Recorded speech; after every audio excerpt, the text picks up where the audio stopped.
আসসালামু আলাইকুম ওরহমতুল্লাহি ওবারাকাতুহ। আপনি স্বামী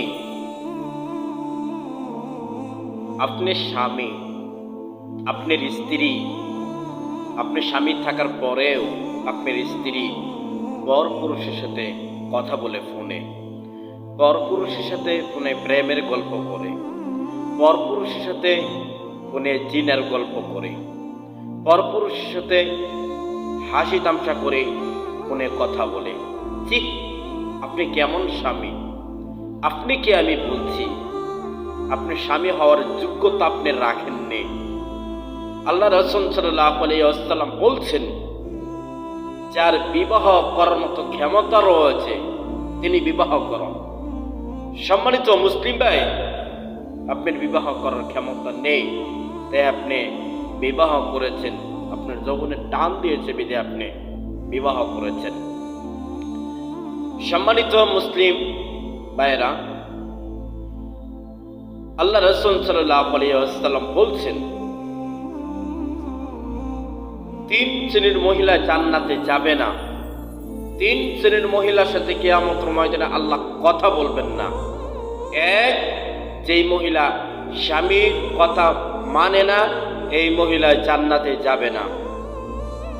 রাসূল সাল্লাল্লাহু আলাইহি ওয়াসাল্লামকে যখন মেরাজে নিয়ে গেছিল, তখন আল্লাহ রাসূল সাল্লাল্লাহু আলাইহি ওয়াসাল্লাম যখন জাহান্নামে শুইয়ে দিয়েছে, তখন অধিকাংশ মহিলাদেরকে আল্লাহ রাসূল সাল্লাল্লাহু আলাইহি ওয়াসাল্লাম জাহান্নামে দেখতে পেরেছে। তখন রাসূল সাল্লাল্লাহু আলাইহি ওয়াসাল্লাম জিবরাইলকে প্রশ্ন করেছেন, হে জিবরাইল, এত মহিলারা জাহান্নামে আসলো কারণ কি? তখন জিবরাইল বলছেন, হে আল্লাহ রাসূল সাল্লাল্লাহু আলাইহি ওয়াসাল্লাম, মহিলারা জাহান্নামে এসেছে একটি কারণে, দুনিয়ার মধ্যে তাদের স্বামীকে মেনে চলেনি, তাদের স্বামীর কথা মেনে চলেনি, এই জন্য মহিলারা জাহান্নামে এসেছে। সম্মানিত মুসলিম ভাই বোন, সম্মানিত মুসলিম বোনেরা, যারা স্বামীর কথা মানেন না তারা জাহান্নামে যাবেন, যারা স্বামীর কথা অমান্য করেছেন তারা জাহান্নামে যাবেন। স্বামীর কথা মানুন, ইনশাআল্লাহ জান্নাত হবে।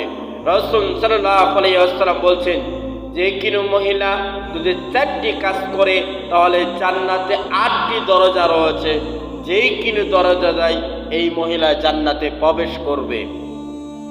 1, 5 ওয়াক্ত সালাত আদায় করবে। 2, রমজান মাসে সিয়াম পালন করবে। 3, স্বামীর কথা মেনে চলবে। 4, তার লজ্জাস্থানকে হেফাজত করে রাখবে। যদি কোনো নারী, যদি কোনো মহিলা এই 4টি কাজ করতে পারে তাহলে জান্নাতে 8টি দরজা রয়েছে, যে কোনো দরজা দেয় এই নারী জান্নাতে প্রবেশ করবে।